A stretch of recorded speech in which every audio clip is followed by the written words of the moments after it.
वहाँ पे एक निजी कोचिंग के टीचर को जो है मॉक टेस्ट कराने के लिए दे दिया गया। और सिर्फ इतना ही नहीं हुआ, उसके मॉक टेस्ट के कई क्वेश्चंस जो है बीपीएससी के पेपर में आए। साथ ही साथ जो बीपीएससी का पेपर आया था उसका इतना टीचर कौन है सर?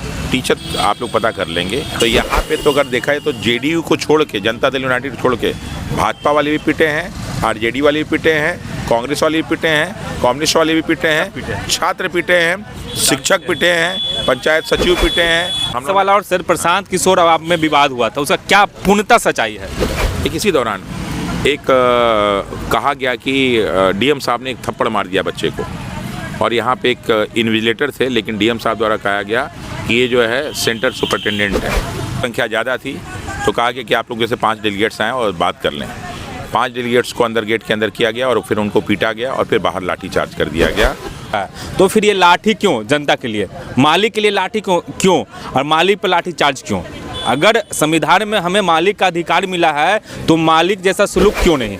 जिनकी प्यास महासागर है, भूख हिमालय पर्वत है, लालच पूरा नील गगन है, 2 कौड़ी के इज्जत है, उनके कारण ही बनते हैं अपराधी भोले भाले और गुंडे को पैदा करते हैं नेता पुलिस वाले। छात्र आंदोलन और अमानसु सर, ये एक सिक्के के 3 पहलू हैं। भारत में और खासकर बिहार में छात्र और शिक्षक का ऐतिहासिक स्थान है। जेपी का आंदोलन भी यहीं से हुआ तो गुरु गोविंद सिंह का क्रांति भी यहीं से हुआ, महावीर भी यहीं के हैं तो बौद्ध धर्म के गौतम ऋषि भी यहीं के हैं। यानी ऐतिहासिक जगह पर बैठे हुए हैं और हमारे साथ रमांशु सर हैं। ये छात्र आंदोलन है, जानेगा कि शुरू कैसे हुआ था और शुरुआत से जो यहाँ घटनाक्रम हुआ है, बीच में जो विवाद हुआ, उसके बाद प्रशांत किशोर कूदे, उसके बाद क्या हुआ, हर एक चीज़ जानेंगे, हर एक पहलू पर चर्चा करेंगे। सबसे पहले स्वागत है सर हमारा एमबी न्यूज़ में। बहुत बहुत धन्यवाद आपका। सर शुरू से शुरुआत करें, क्या हुआ और कैसे विवाद हुआ, फिर प्रशांत किशोर कैसे कूदे, फिर उनके साथ जो हुआ, एक एक चीज़ डिटेल बताइए। दरअसल क्या है कि बिहार में पिछले कई सालों से जो भी प्रतियोगी परीक्षाएं उनके पेपर लीक हो जाते हैं, चाहे बिहार पुलिस का रहा हो, चाहे बिहार दरोगा का रहा हो। इसके अलावा अभी BHPCL का जो ऑनलाइन था उसका पेपर आउट हुआ, SSC CGL का पेपर आउट होना, लगातार BPSC का पेपर आउट होना, तो ये एक प्रक्रिया बन गई थी। उसी क्रम में जो है BPSC का ये फॉर्म निकला, सितंबर की बात है, और पहली बार बिहार के इतिहास में 200 SDM की पोस्ट और 136 डिप्टी SP की पोस्ट थी। और जब ये परीक्षा निकला तो शुरू से ही धीरे धीरे विवादों में आ गया कि सितंबर में निकला कि अक्टूबर और नवंबर में फॉर्म भरा जाएगा, लेकिन त्यौहार के कारण जो है उसका कुछ डेट एक्सटेंड किया गया, फिर भी 90,000 बच्चे फॉर्म नहीं भर पाए। उसी दौरान क्या हुआ कि बात होने लगी नॉर्मलाइजेशन की। तो जो BPSC के चेयरमैन साहब थे, उन्होंने कुछ कोचिंग के शिक्षकों को बुलाया अपने पास और उनसे डिस्कस किया नॉर्मलाइजेशन के बारे में। जबकि नॉर्मलाइजेशन को यहाँ पे स्वीकार शुरू से नहीं किया गया था, बहुत सारे राज्यों में भी स्वीकार नहीं किया गया था, क्योंकि नॉर्मलाइजेशन में कई प्रकार की ऐसी गड़बड़ियाँ हैं जिससे बैकडोर एंट्री भी हो सकती है। लेकिन फिर भी कोचिंग के कुछ ऐसे शिक्षकों को बताया गया जो BPSC की कोचिंग तो चलाते हैं लेकिन ज़िंदगी में कभी BPSC का फॉर्म नहीं भरे थे।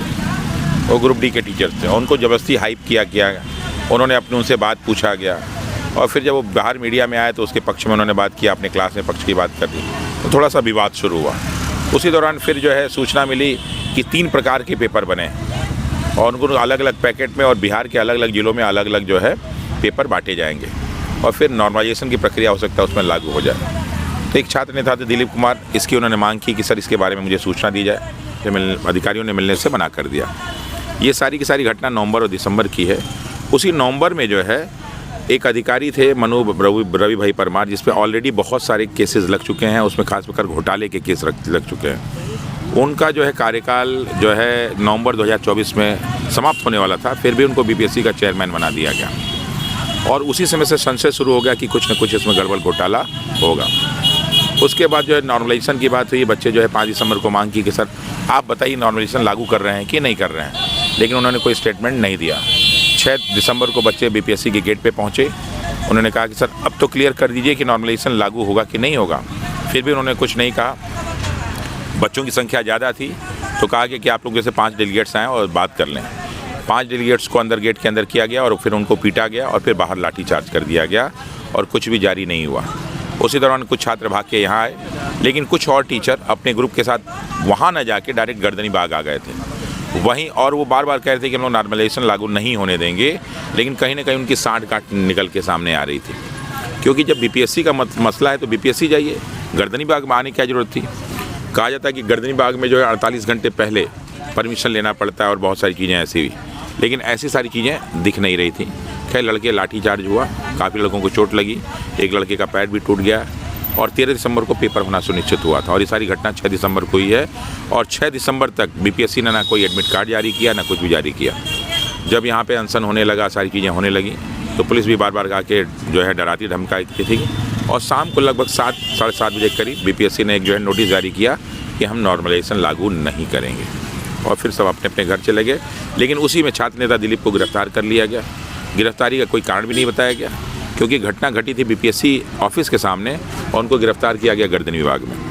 वो फिर जो है बेऊर जेल गए, फिर वहाँ से छूट के आए, लेकिन ये जो है ग्रहण लगा रहा और फिर आया 13 दिसंबर का दिन जिस दिन पेपर होना था।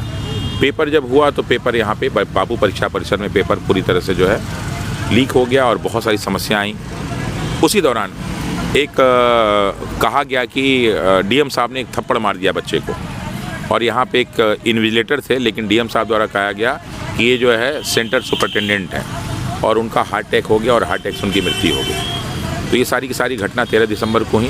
अब बच्चों में असंतोष हो गया इस चीज़ को लेकर।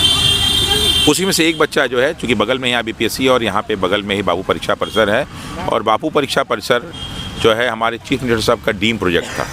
281 करोड़ के लागत से बनाया गया एक ऐसा सेंटर है, एशिया का सबसे बड़ा सेंटर, जहाँ एक साथ लगभग 20 से 25 हज़ार बच्चों का ऑनलाइन और ऑफलाइन एग्जामिनेशन हो सकता है। लेकिन ऐसा कुछ हुआ नहीं।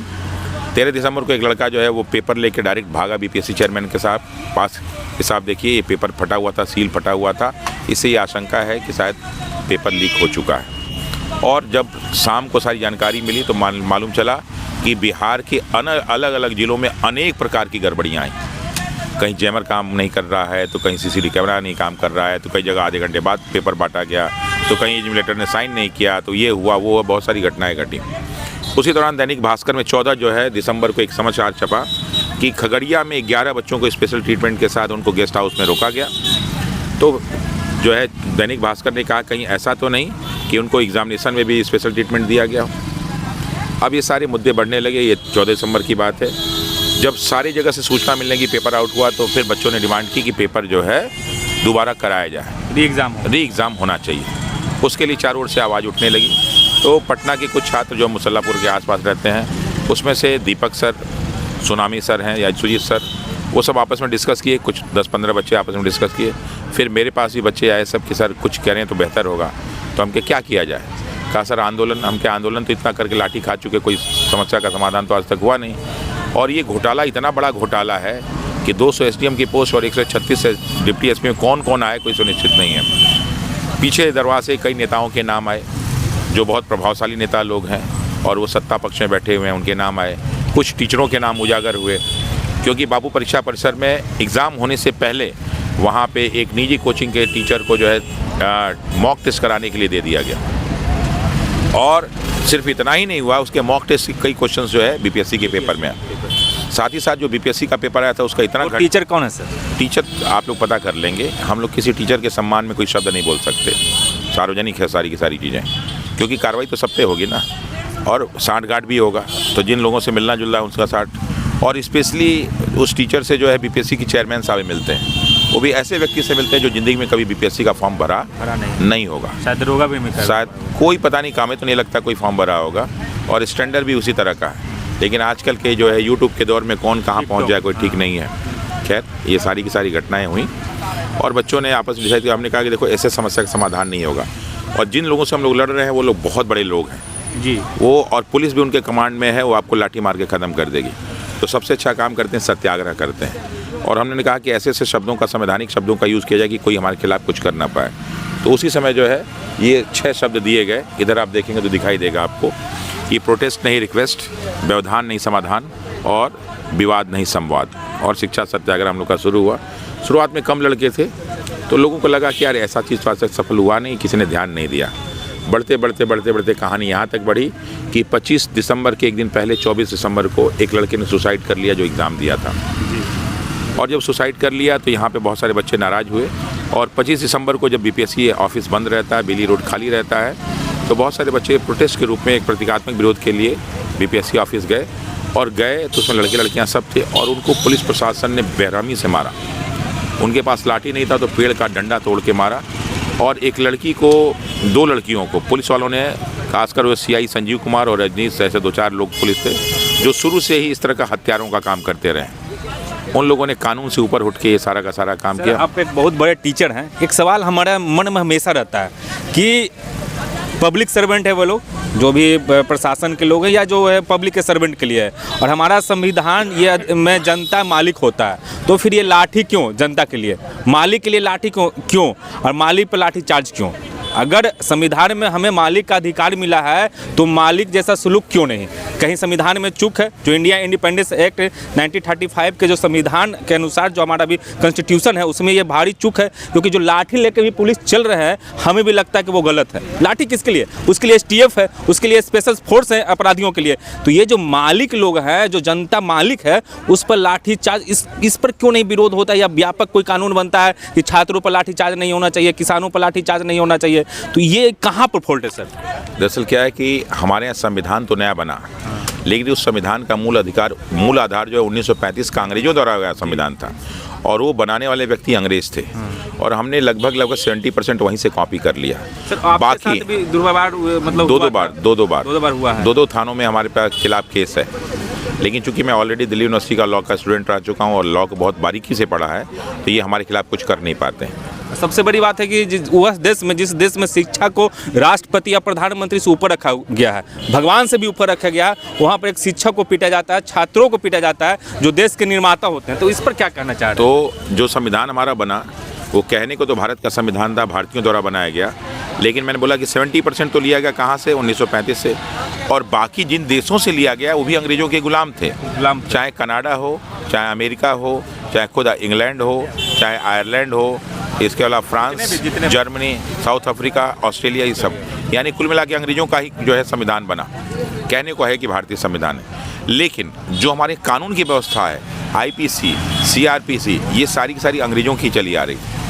अभी जो BNS बना है तो उसमें बहुत ज़्यादा परिवर्तन नहीं हुआ है, क्योंकि कट कॉपी पेस्ट ही और कुछ नहीं। तो इसके वजह से क्या हुआ कि पुलिस को इतने अधिकार मिले हुए हैं और साथ ही साथ जब भ्रष्टाचार हो जाता है तो पुलिस उस अधिकार का मिसयूज़ करने लगती है। तो हमारे यहाँ चूँकि क्या, और जब सत्ता में राजा कमज़ोर होता है तो अफसरशाही जो है राजा के ऊपर चली जाती है। वही हाल कहीं ना कहीं बिहार में, और ये सिर्फ छात्रों के साथ नहीं हुआ है, ये जो भी यहाँ पे सरकार के खिलाफ निकलते, तो सरकार के खिलाफ नहीं, अफसरशाही के खिलाफ है बेसिकली। तो जब भी निकलते हैं तो यहाँ पे तो अगर देखा है तो JDU को छोड़ के, जनता दल यूनाइटेड छोड़ के, भाजपा वाले भी पिटे हैं, RJD वाले भी पिटे हैं, कांग्रेस वाले भी पिटे हैं, कम्युनिस्ट वाले भी पिटे हैं, छात्र पिटे हैं, शिक्षक पिटे हैं, पंचायत सचिव पिटे हैं, व्यापारी, कोई ऐसा नहीं है जो पिछले 10 साल में लाठी ना खाया। तो इन सारे अधिकारियों का दिमाग जो है खराब हो गया था और पहली बार उनकी मुलाकात जो है संविधान और कानून के जानने वाले छात्रों से पड़ा हुआ, और जब ये पड़ा है तो अब सारे के सारे बैकफुट पे हैं। और हम सवाल, और सर प्रशांत किशोर आप में विवाद हुआ था, उसका क्या पूर्णतः सच्चाई है? देखिए, सच्चाई क्या है कि डिसाइड हुआ कि हम लोग इतने दिन से बैठे हैं, कुछ निर्णय नहीं हो पा रहा है, तो कुछ और भी प्रयास किया जाए। तो उस प्रयास में हुआ कि छात्रों को हम लोग एक साथ इकट्ठा करते हैं, उनसे पूछते हैं क्या होना चाहिए। तो उसी क्रम में क्या हुआ कि गांधी मैदान में ये हुआ कि आपस में बैठ के ये हुआ कि हम लोग डिसाइड करेंगे कि आपस में एक छात्र संसद बनाते हैं और उनसे पूछा जाए क्या क्या होना चाहिए। तो उसमें जन स्वराज के लोगों ने भी हम लोग का सहयोग मांगा, हम लोगों ने कहा कि ठीक है, और हम लोग वहाँ पहुँचे। पहुँचने के बाद सारी बातें हो तो निर्णय लिया गया कि क्यों ना हम लोग जो है चलते हैं मुख्यमंत्री के आवास पर, उनका घेराव करेंगे। लेकिन जानकारी मिली कि साहब मुख्यमंत्री साहब जो गए हुए हैं दिल्ली, और वो हम लोग से मुलाकात नहीं हो पाएगी। तो खैर वहाँ बच्चे चूँकि बहुत ज़्यादा संख्या में इकट्ठा हो गए थे, लगभग 25 से 30 हज़ार, और पहली बार बिहार में 25 से 30 हज़ार बच्चे जो इकट्ठा हुए थे लिया। और चूँकि हम लोग शुरू से ही सब लोग का समर्थन लेते रहे, और इसका जो है धीरे धीरे हम लोग सारी चीज़ें जो है, खैर जब वहाँ बैठे तो कुछ आपस में मिसकम्युनिकेशन हुआ। वहाँ के जो है नेता, जो जन स्वराज के नेताजी थे, वो चले गए आपके गांधी मूर्ति को ही हम लोग बैठते हैं, और हुआ कि 5 लोगों का डेलीगेशन जाएगा चीफ सेक्रेटरी के पास। लेकिन हम लोगों ने पहले ही कह दिया कि चीफ सेक्रेटरी के पास जाने से कोई फ़ायदा नहीं है, लेकिन उनको इस बात की जानकारी नहीं थी। तो खैर वहाँ मिसकम्युनिकेशन हुआ, वो चले गए और मैं वहीं पीछे रह गया। तो हमने कहा जाने से कोई फ़ायदा नहीं, हम लोग बैठ गए। बाद में और भी सारे बच्चे थे वो चले आए। जब चले आए तो जो स्वीटी सहरा थी उनकी पहली पोस्टिंग थी, उनको इतना जिम्मेदारी भरा पद दिया गया था तब भी वो जो है अपने उस टीचर को नहीं निकाल पाए। अंततः बाद में जब थक गए तो टीचर को निकाले और कई लोगों पर FIR हुआ, ये सारी चीज़ें हुई। तो ये घटना आपके 29 दिसंबर की थी। ये थे रवांशु सर जो शुरू से शुरू थे। अंत में इतना ही कहना चाहते हैं, नेताई चुल्लू भर पानी है जनमत के सागर में, सब गंगा समझ बैठे हैं इसको अपने अपने गागर में।